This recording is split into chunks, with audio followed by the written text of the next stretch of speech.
بسم اللہ الرحمن الرحیم۔ حضرت ابو ذر غفاری رضی اللہ تعالیٰ عنہ کا اسلام قبول۔ حضرت ابو ذر غفاری رضی اللہ تعالیٰ عنہ مشہور صحابی ہیں جو بعد میں بڑے زاہدوں اور بڑے علماء میں سے ہوئے۔ حضرت علی کرم اللہ وجہہ کا ارشاد ہے کہ ابو ذر ایسے علم کے حاصل کیے ہوئے ہیں جس سے لوگ عاجز ہیں، مگر انہوں نے اس کو محفوظ کر رکھا ہے۔ جب ان کو حضور اقدس صلی اللہ علیہ وآلہ وسلم کی نبوت کی پہل خبر پہنچی تو انہوں نے اپنے بھائی کو حالات کی تحقیق کے واسطے مکہ بھیجا کہ جو شخص دعویٰ کرتا ہے کہ میرے پاس وحی آتی ہے اور آسمان کی خبریں آتی ہیں، اس کے حالات معلوم کریں اور اس کے کلام کو غور سے سنیں۔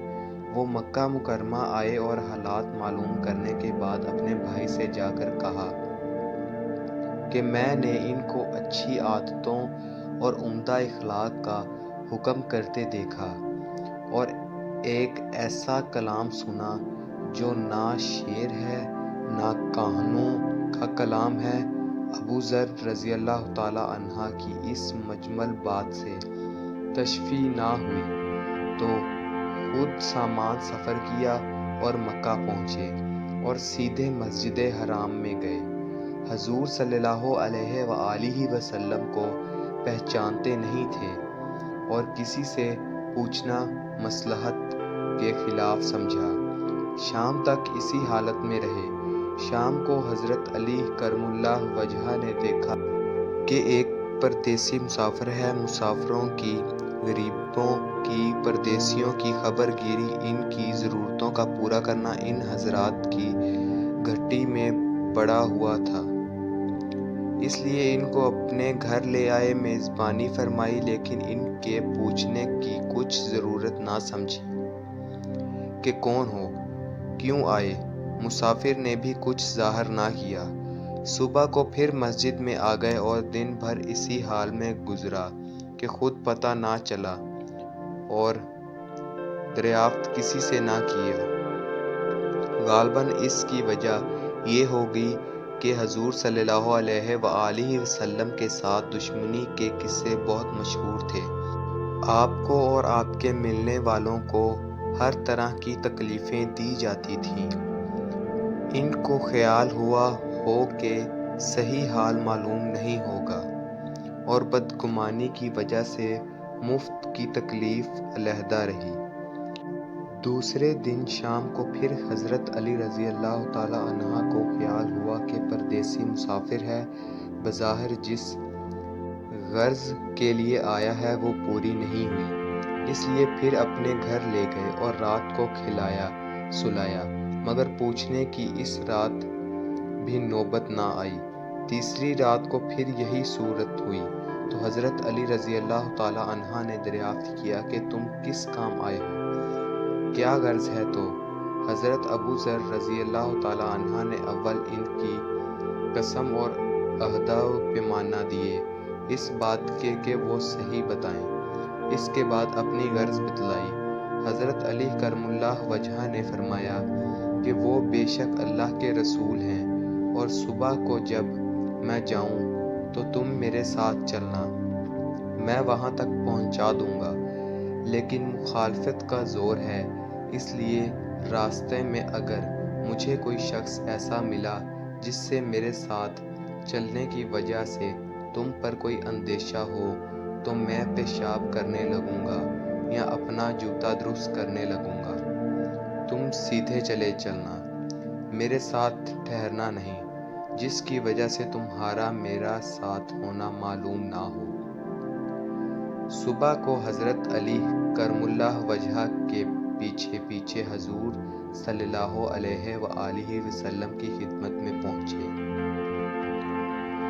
وہاں جا کر بات چیت ہوئی۔ اس وقت مسلمان ہو گئے۔ حضور اقدس صلی اللہ علیہ وآلہ وسلم نے ان کی تکلیف کے خیال سے فرمایا کہ اپنے اسلام کو ابھی ظاہر نہ کرنا، چپکے سے اپنی قوم میں چلے جاؤ، جب ہمارا غلبہ ہو جائے اس وقت چلے آنا۔ نے عرض کیا یا رسول اللہ صلی اللہ علیہ وآلہ وسلم، اس ذات کی قسم جس کے قبضے میں میری جان ہے کہ اس کلمہ توحید کو ان بے ایمانوں کے بیچ میں چلا کر پڑھوں گا۔ چنانچہ اسی وقت مسجد حرام میں تشریف لے گئے اور بلند آواز سے اشہد ان لا الہ الا اللہ و اشہد ان محمد رسول اللہ پڑھا۔ پھر کیا تھا، چاروں طرف سے لوگ اٹھے اور اس قدر مارا کہ زخمی کر دیا، مرنے کے قریب ہو گئے۔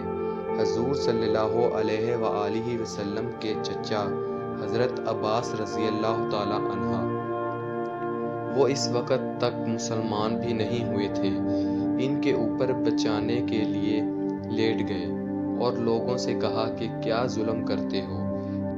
یہ شخص قبیلہ غفار کا ہے اور یہ قبیلہ ملک شام کے راستے میں پڑتا ہے۔ تمہاری تجارت وغیرہ اس سب ملک شام کے ساتھ ہے، اگر یہ مر گیا تو شام کا جانا آنا بند ہو جائے گا۔ اس پر ان لوگوں کا بھی خیال ہوا کہ ملک شام سے ساری ضرورتیں پوری ہوتی ہیں، وہاں کا راستہ بند ہو جانا مصیبت ہے، اس لیے ان کو چھوڑ دیا۔ دوسرے دن پھر اسی طرح انہوں نے جا کر بآواز بلند کلمہ پڑھا اور لوگ اس کلمہ کے سننے کے تاب نہ لا سکتے تھے، اس لیے ان پر ٹوٹ پڑے۔ دوسرے دن بھی حضرت عباس رضی اللہ تعالی عنہ نے اس طرح ان کو سمجھا کر ہٹایا کہ تمہاری تجارت کا راستہ بند ہو جائے گا۔ حاصل، حضور صلی اللہ علیہ وآلہ وسلم کے اس ارشاد کے باوجود کہ اپنے اسلام کو چھپاؤ، ان کا یہ فعل حق کے اظہار کا ولولہ اور غلبہ تھا کہ جب یہ عین حق ہے تو کسی کے باپ کا کیا اجارہ ہے جس سے ڈر کر چھپایا جائے، اور حضور صلی اللہ علیہ وآلہ وسلم کا منع فرمانا شفقت کی وجہ سے تھا کہ ممکن ہے تکالیف کا تحمل نہ ہو، ورنہ حضور صلی اللہ علیہ وآلہ وسلم کے حکم کے خلاف صحابہ کی یہ مجال ہی نہ تھی۔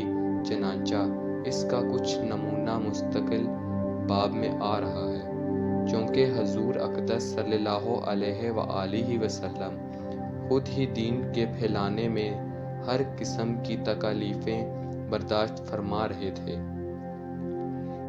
اس لیے حضرت ابو ذر نے سہولت پر عمل کے بجائے حضور صلی اللہ علیہ وآلہ وسلم کے اتباع کو ترجیح دی۔ یہی ایک چیز تھی کہ جس کی وجہ سے ہر قسم کی ترقی دینی و دنیاوی صحابہ اکرام رضی اللہ تعالی عنہ اجمعین کے قدم چوم رہی تھی، اور ہر میدان ان قبضہ میں تھا کہ جو شخص ایک مرتبہ کلمہ شہادت پڑھ کر اسلام کے جھنڈے کے نیچے آ جاتا تھا، بڑی سے بڑی قوت اس کو روک نہ سکتی تھی، اور نہ بڑے سے بڑا ظلم اس کو دین کی اشاعت سے ہٹا سکتا تھا۔